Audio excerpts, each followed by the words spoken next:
Hi everyone, welcome to our ninth STEM session, and today we'll be discussing the history of women in STEM.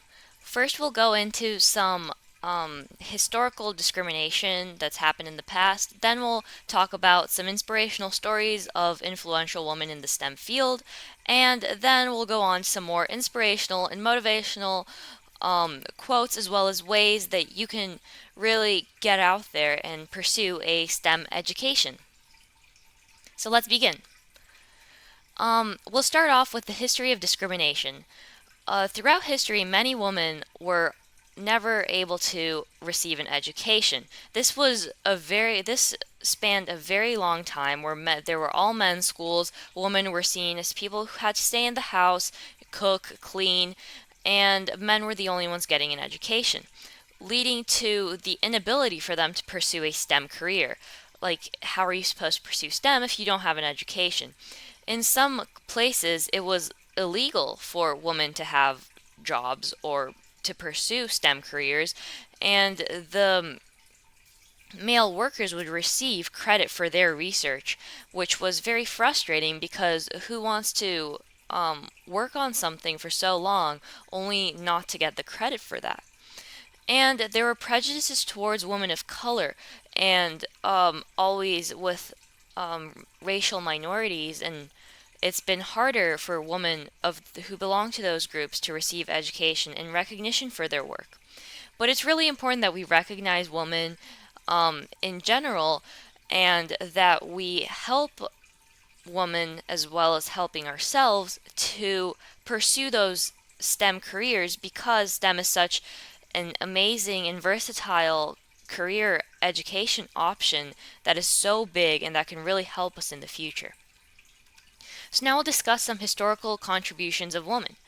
And first we'll start off with Mary Jackson, and you guys have probably heard of her. She's NASA's first African American woman to help in America's win at the space race, which was the competition between the Soviet Union and the USA. And she really helped she helped build the rocket, and she was very important.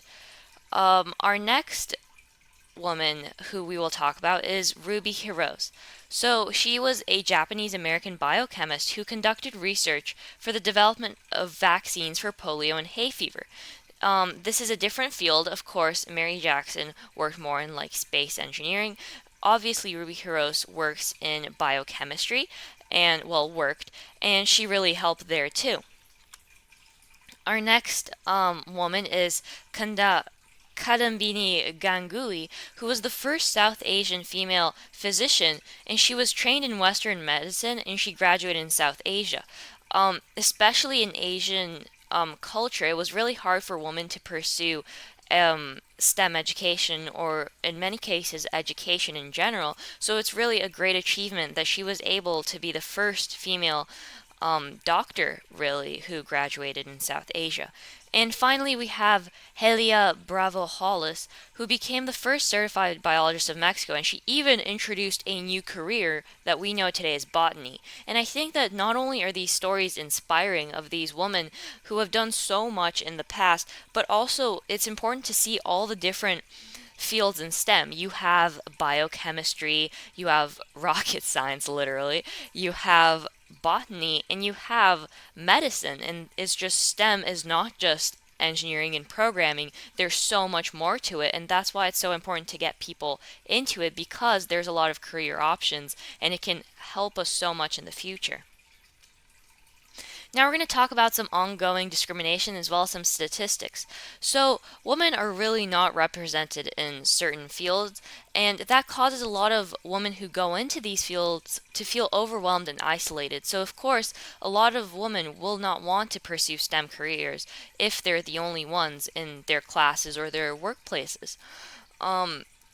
Current stereotypes include that women should be more oriented towards fields that involve caring, such as nursing, teaching, fields that aren't really, that are still important, but that are not at the basis of STEM. That instead of instead of doctors, women should be nurses.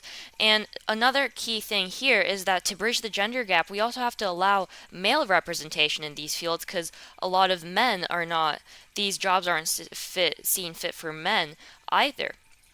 So that's also a key point that we should try to implement. Also, there's a lot of lack of confidence when women are going to STEM fields, because even though, as this presentation mentions here, young girls have the same or higher scores as men or as boys on their tests, they tend not to go into these fields because there are so many men in their workplace or classes, and they just don't want to feel alone. There's also a huge gender gap in STEM, and that is what really Girls Coded is trying to eliminate. That gender gap that guys should do this, girls should do this, and guys should do more STEM. Girls Who Code actually report that 74% of middle school girls are interested in STEM, which means that they have all said that they want to go into it, but only 0.4% go to pursue computer science as a major in college. That's a huge difference. That's a decimal, literally like a fraction, less than 0.5. It's terrifying that those girls who have these dreams when they're, let's say, like 11 or 12, that they want to be engineers or programmers, that they can't get into those majors because they feel isolated and overwhelmed at the male dominance of those careers. And among STEM, another statistic is that among STEM graduates aged 25 to 34, women account for 59% of those in science and technology, but only 23% of those graduate from engineering, and 30 are from mathematics. So women only account in general for 13% of engineers, and that's way less than half. We should have a 50% and 50%. Men and women should be equally represented in the STEM fields, but as you guys can see, there's only 13% of women and much more male representation. A lot of obstacles for women in STEM is that they are being held to higher standards because, of course, they are not expected to go into these fields. So once they do, there's a lot of competition there, that there's less women, so they should be able to do more in a lot of cases. They should just be held to the standard of women are equal to men, so they should have the same abilities. And another key obstacle is family or cultural pressure. Many women, especially in Asia, report being told by a coworker that they should work less after having children. And in some countries, it's illegal for women to have jobs if their husband hasn't authorized them to.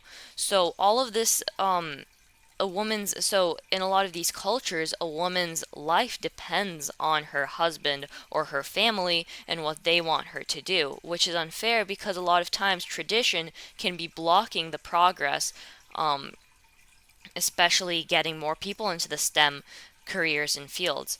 And finally, mistaken identity is this one is very unmotivating because women working in STEM are often mistaken for just custodians or administrative staff, such as secretaries, instead of being seen as scientists and engineers and doctors and those people who really do the research and who help with that.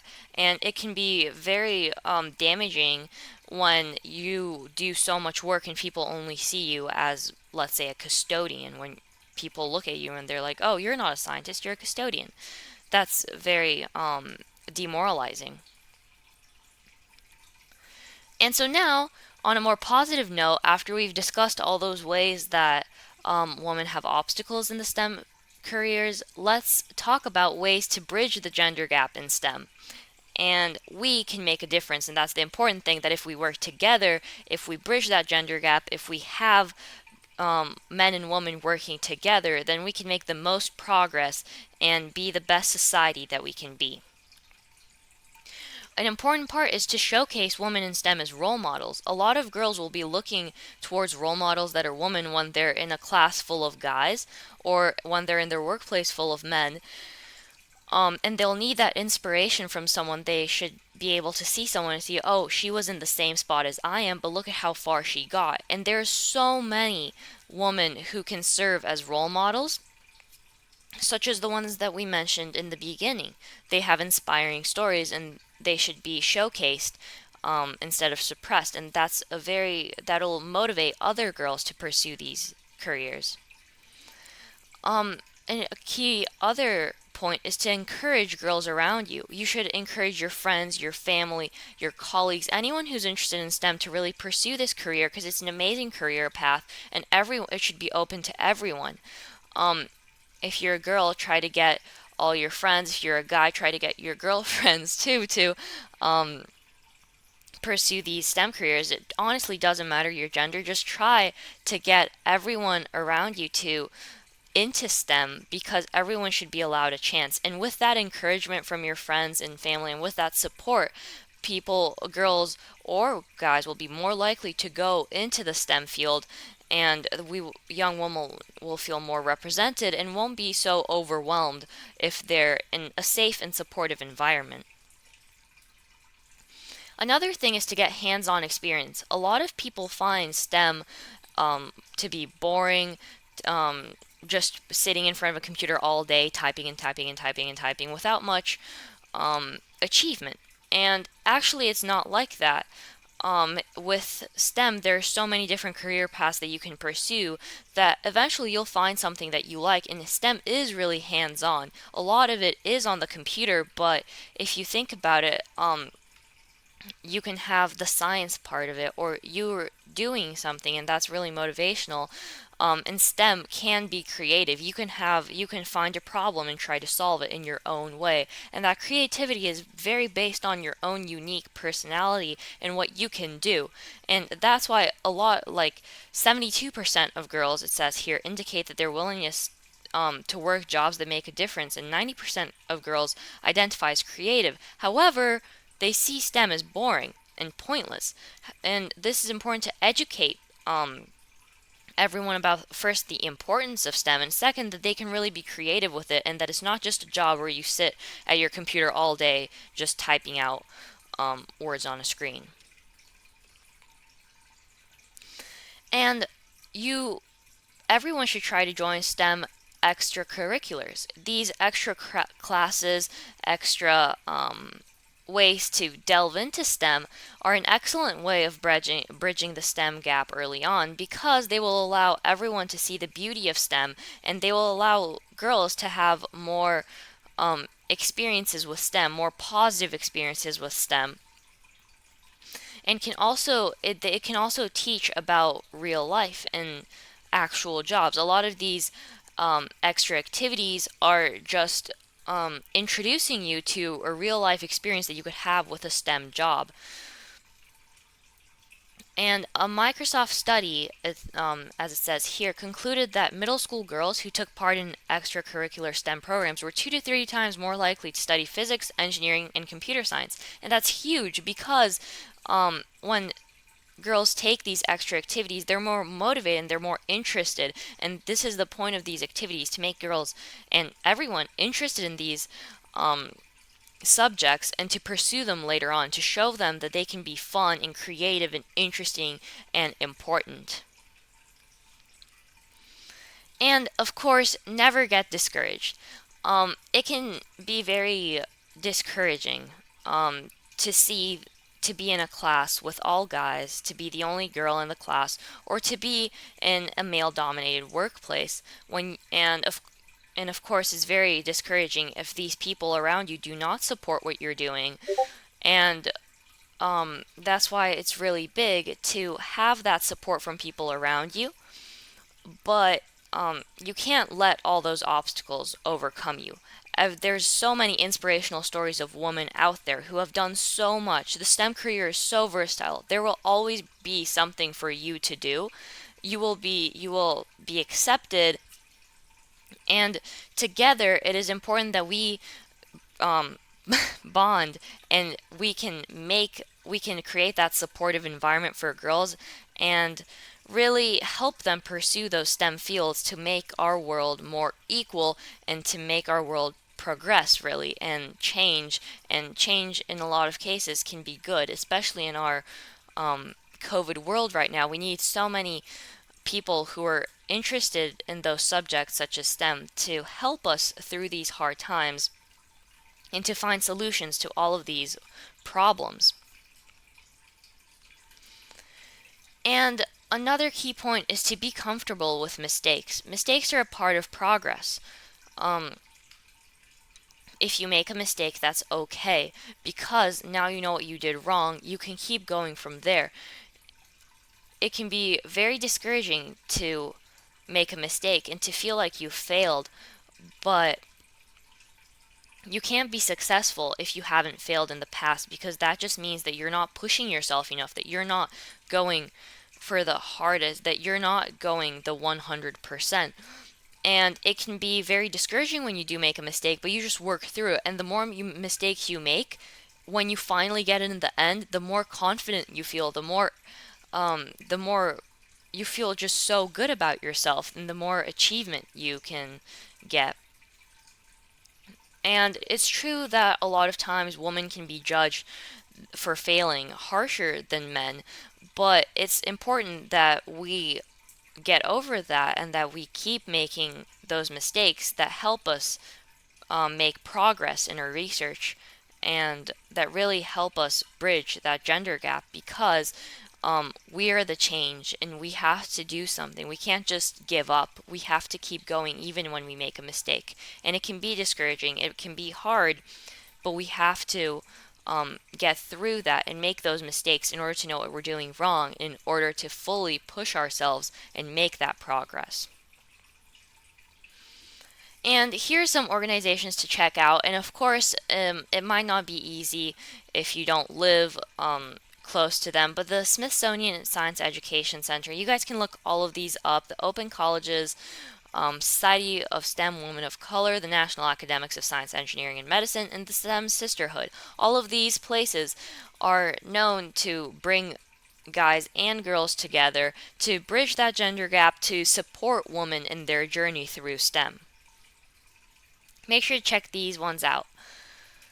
And if you're passionate about STEM, you should explore those skills that you and those things that you like doing and get more into it, and that'll make you feel more confident and less overwhelmed entering into a male dominated field. Knowing that you can do something very well is a huge morale booster when you're going into a difficult field. And here, of course, are some resources, and most of them are for all ages. If you want to start somewhere, of course, we have GirlsCodeIt courses that you can start with, but you can also go for these code.org, Scratch, Hopscotch, CS Unplugged, Thimble, Coursera. All of these you guys can look up and look into them because they can help girls get access to a coding and STEM education. And now we're going to talk about some few inspirational quotes. Of course, these are quotes by women who have worked in the STEM industry. And as we said, it's really important to have those inspirational stories and that inspirational advice. And here is you have to always be open to learning new skills. And Miss Mayna says, dare to dream and then go for it with everything you've got. I'm not going to read the entire quote. You guys can read it on your own. But it's really important to be open to learn these new skills because that's how you make progress. You have to be open to learn new things in order to pursue those different paths, to open your mind really to everything that's out there. The next quote is, don't be afraid to ask questions. Questions, like mistakes, are not bad. Questions can show your interest, your curiosity, your motivation. Questions allow you to understand better, and they'll allow you to make progress faster. If you're not sure about something, it's not good to just keep it to yourself because then you may make a mistake and that will hinder your progress. Even though we said mistakes are good, asking questions, if it can prevent those uncertainties and when you have an uncertainty, you're really not motivated to keep going, right? So you have to ask those questions. You have to make sure that you know what you're doing and that you're sure of the path that you want to take. And of course, you have to believe in yourself. You have to believe that what you're doing is good and that what you're doing is right, that what you're doing is motivational and inspiring, and that even when it gets hard, that you are making a difference. I know sometimes it can seem unrewarding when you are working on a problem and you haven't been able to get far on it, but even that research that you've done on that problem, that is still really, really big because the research is helpful since then you can communicate with others. They can tell you, they can add to your research, and that communication with adding to your research, eventually we will figure it out as a group. And communication and believing in yourself is key because when you believe in yourself, you can really break through all those stereotypes, break through all that discrimination, and that is key to being able to pursue any path that you would desire, not just STEM, but any path that you want to take in life. And of course, we already talked about this, but don't be afraid of failures. And this is another quote that helps with that, because failures teach us that we have to be accepting not only of others but of ourselves, and that we have to be aware and that we realize what we need to work on. And that's what failures help us with. That's what mistakes help us with. They really help with the progress, the journey. And its mistakes are the beginning of everyone's career path, as she says in this quote, because it is essential to learn what could go wrong before making that progress. Once again, we talked about not getting discouraged because even if you get a negative response, you should keep going because you don't need you have to believe in yourself. You don't have to be discouraged by people giving you harsh feedback because you have to work hard and get past that, because though you have to remember that those mistakes are fine and that negative response is just trying to discourage you, and that you can change the way they think about you, that you can really break through those stereotypes and be the best person you can be because, of course, the way she says it here, you are perfect the way you are. You have to believe in yourself that you can solve this problem. Even if people do not support you, you have to support yourself. And that's really the most important thing, to support yourself in your journey, because eventually you will get there and it will be amazing. Celebrating small successes. This is a key part of progress. Progress is made by a few small successes, and then you get to the big ones. Even the smallest things can help you, motivate you to keep going, and that's why it's important to have those small achievements, because they lead up to a big achievement and really help you give your best. And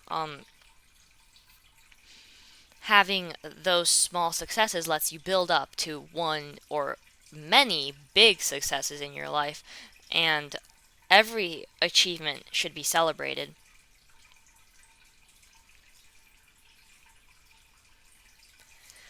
And now let's talk Girls Code It. As a part of Girls Code It, you are already making a difference. By learning to code in our lessons, you are creating a safer environment for young women to prosper. You're supporting people, and it's amazing that you have chosen to enter into this organization, to be a part of this organization, to support others in their journey and to have others support you, that you believe in yourself enough to challenge yourself with these classes and these videos and these challenges, and to be able to help others along the way.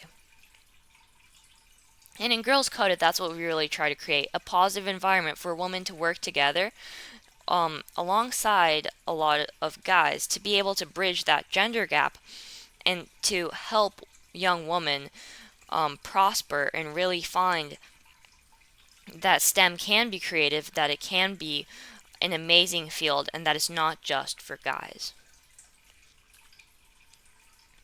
Last quote by our President Obama. One of the things that I really strongly believe in is that we need to have more girls interested in math, science, and engineering. We've got half the population that is way underrepresented in those fields, and that means that we've got a whole bunch of talent not being encouraged the way they need to. And he's right. When half of the population are girls, there is so much talent hidden in there that we haven't unlocked, that we haven't um, used, and that's really terrible, because in order to make the most progress, in order for our world to be the best that it can be, we have to all work together, and having half the population represented while the other one is suppressed is not a good idea, because then we only get half the progress and half the amazing achievements that we could have. Well, thank you for listening, everyone. I hope you enjoyed this presentation on the history of women in STEM. Feel free to let us know in the comments who is a woman that inspires you, and to let us know about any suggestions to make our Girls Code It organization more supportive and better. And of course, make sure to check out our classes and the rest of our STEM session videos. Our web dev class is currently going on. And just remember that it is important for you to be in these fields. It is important for you to push yourself and to believe in yourself that you can do this. And that is the conclusion to this presentation. The summary, the most important point is to believe in yourself, that you can do this, that you can pursue a field that is largely male dominated, and that we can work together in order to create the best world possible. Thank you for listening, everyone.